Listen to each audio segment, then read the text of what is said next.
Sean, it's been a long season and one that's had ups and downs. How do you feel going into the last game? The team's been more positive recently. Do you kind of wish it was still going? Yeah, I mean, you always want to play more games. I think at the end of the day, that's what you live for. It's unfortunate the season's ending after tomorrow's game. But like you said, I think a lot of the things that we've done recently, I think there's a lot of positives to take away. Yeah, we're going to give it our all tomorrow and try to end on a good note. What does it say about the people in front of you where the defense has got better and better and there have been so many injuries on the back line? I know defending is a team thing, but it's quite remarkable the turnaround given the injuries you have. Yeah, I think it's something we can all be a part of. I think there's a commitment from a lot of people to get things right on the defensive end. So yeah, it's something we can ultimately look to. We always take pride in defending, being a solid defensive group, and keeping the ball at the back of the net. I think that's my priority as a goalkeeper. I also wanted to ask you about your thoughts about seeing your colleague Luca get called up by the Canadian team. Yeah, I think it's fantastic. I was happy for him. I think he's obviously done a really good job when he stepped into play this year, and talented goalkeeper.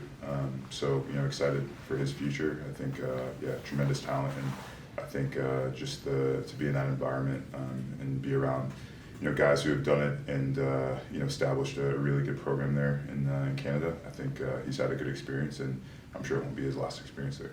It's your second look at Orlando this season, Sean, the 4-2 loss back in Florida back in March. Just wondering from a tactical perspective, what are you expecting from that?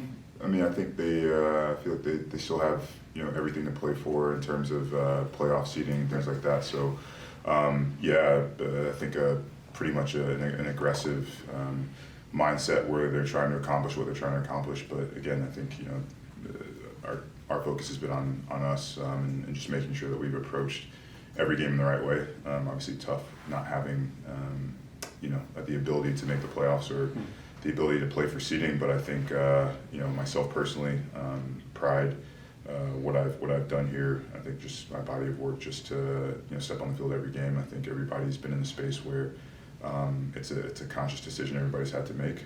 It's not easy to step on the field in a moment where playoffs are out of touch, right out of reach. So it's just been a testament to some of the people we have, and again, personally, it's just about doing it right every time I step on the field. When you're a veteran guy, when you look around the locker room these days, what kind of platform do you think this team has? Yeah, obviously the results have said that defensively we have a really solid foundation. A lot of young guys, a lot of youth, a lot of guys have gained experience this year, are going to gain a lot more experience. So we'll see what the future holds.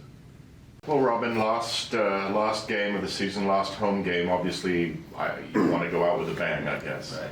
Yeah, without a doubt. I mean, we feel like we have made a lot of progress. We've talked about this throughout the year, that on the outside world, people don't see the progress because you see a lot of ties, you don't see a lot of wins. But we feel like we made a lot of progress as a team. Really disappointed with the loss last week because we felt like we had enough of the game that we could have gotten something out of it, but then made really huge mistakes for the goals.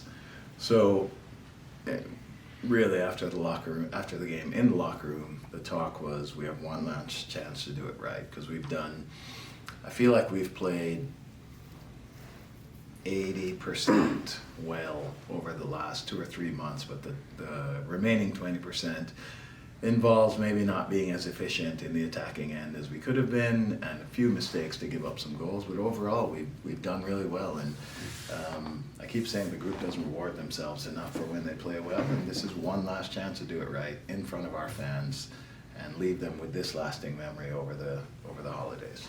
Yeah, I don't know if you'd agree, but it feels to me like this has been sort of several seasons in one.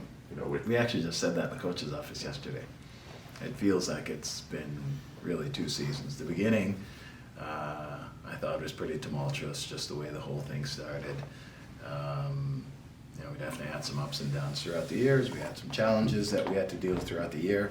We had some challenges we had to deal with, and we feel like the second half of the season, I don't know exactly where it was, but it feels like the team really took some steps forward.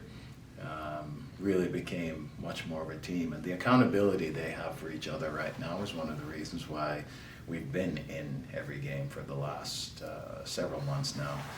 And it's just it's really cool to watch how the players don't want to let each other down. And they really play with that sort of pride for each other. And quite honestly, that's the ultimate scenario for me as a coach, is if the team feels accountable to each other. So we have one last chance to do it right, and certainly that's been the approach. Did the 4 internationals who came back, did they come back in full fitness? Are they okay to go for Saturday? They didn't bring back any injuries or stiffness or Yes, anything? no, not even. I'm hesitating only because I want to be sure, but no, no one's even got anything. They're all good. Okay. Injury-wise, I mean, is it just Kevin who's essentially out, and the 3 long-term ones, and Zane and... Yeah. Okay, Yeah. no one knew. No, that's it. That's nice. Yeah, it is nice. It is nice. I mean, we had a stretch maybe a couple weeks ago where we had no injuries at all, and that was like, whoa, this is really weird territory for us. We have to make choices as to who's going to make the 20 and that sort of thing. And then subsequently, we've had a couple more injuries, and so no, this is it's good to be in a spot now where we feel like we're pretty healthy. Do you feel like, obviously there are a lot of personnel decisions to be made with contracts expiring, things like that, and I'm guessing you have a pretty good handle of what you want, but it's one loss roster selection. Yeah, without a doubt, and I think for the players, they should see it as that way too. If they're feeling uncertain, it's another chance to stake a real claim to the fact that you should be here, and certainly that's a challenge for them to embrace. And I feel strongly that they will, because this is a group that I've not really seen anyone quit, not in a long, long time here. And I think that we'll see everyone put their best foot forward tomorrow. So Alonso will not be available, right? Alonso is not available. It's He's already unfortunate. on his off season. It's unfortunate for him because he's done a lot of good things this season. He has, and I think I didn't really know Al before I came here, but the growth that I personally have seen from the beginning to the end of the season, I think is tremendous. I think his ability to start attacks is really, really interesting. So often he makes not only the right choice, but I would say 2 or 3 times a game he hits passes where I go, how did he see that? I didn't see that.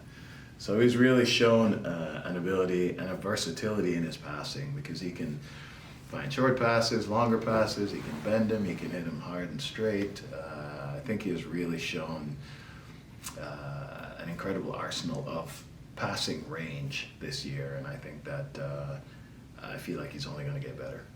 From a tactical perspective, what are you expecting from Orlando? And do you expect it to play out similarly to the game in March? I hope not.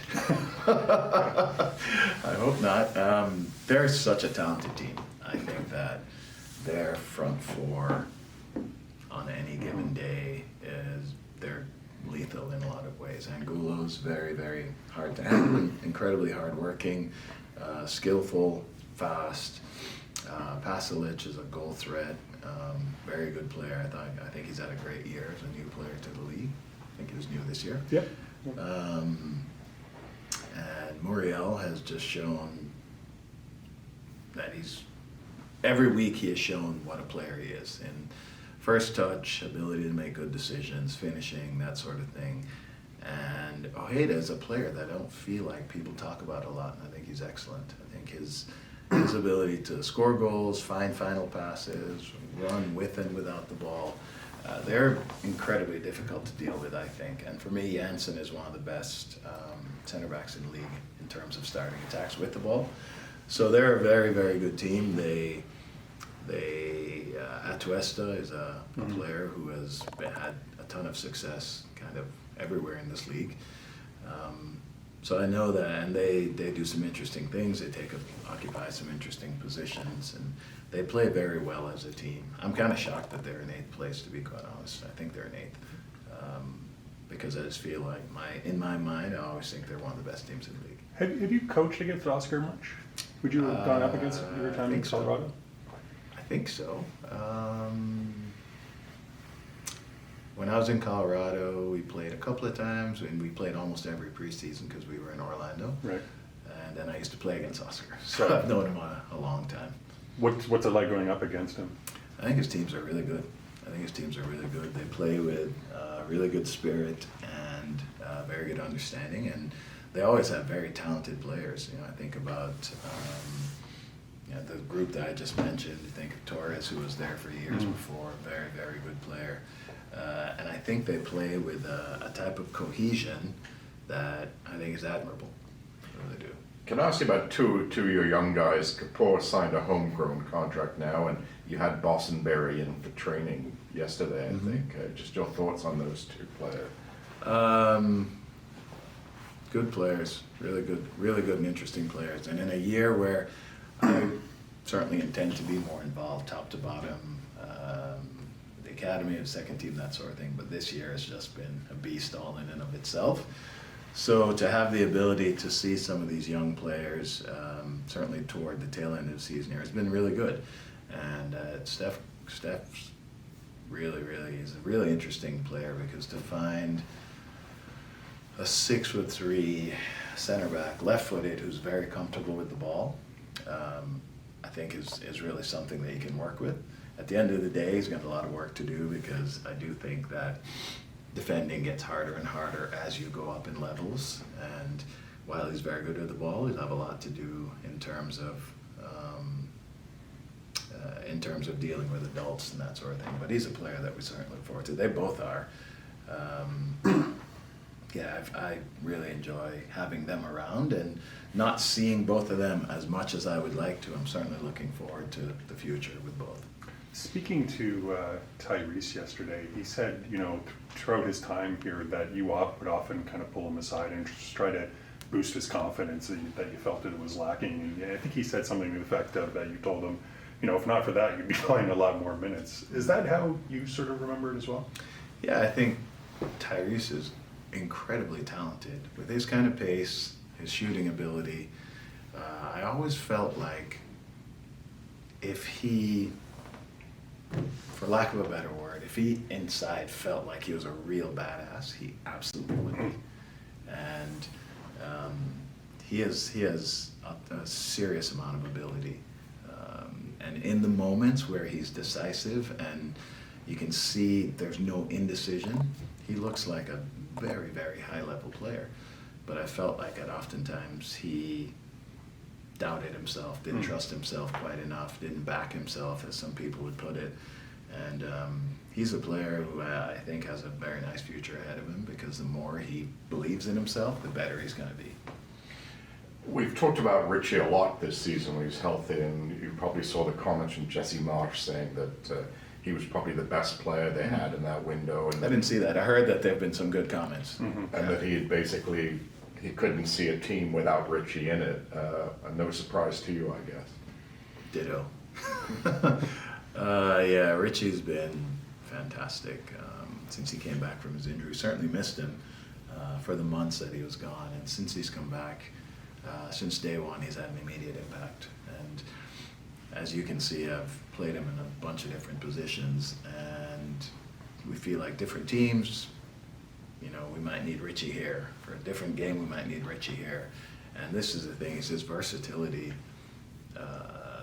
makes him kind of a little bit of a secret weapon for me, meaning, yes, he's a right back, he's a left back, he used to be an attacking midfielder, he's played as a winger, he could be an 8, he could be a 6, he's played center back. There's literally no place that you couldn't play Richie and he would be impactful. So I'm really excited that he is playing the way he's playing now, going into a World Cup year for a very good team. I think Canada's a very good team at this point, and I think as he is continuing, he's going to make himself a fixture. And he also, from my perspective, his attitude, sandpaper-like attitude, really rubs off on other people, so to speak.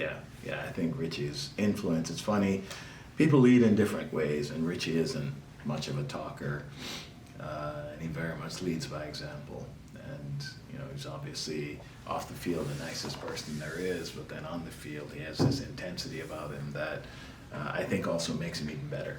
If he didn't have that level of intensity, he'd be a good player. But with his physical ability and his level of intensity, it just makes him an elite player in my mind. It looked like Zane was embedded in training today. Can you just speak about his recovery? I mean, the fact that he's back up, I mean, that's, First full training. yeah, pretty today. positive. Yeah, it was great. You know, when he got hurt, we knew it was going to be a long time. And to be quite honest, I didn't really think I would see him train again this year.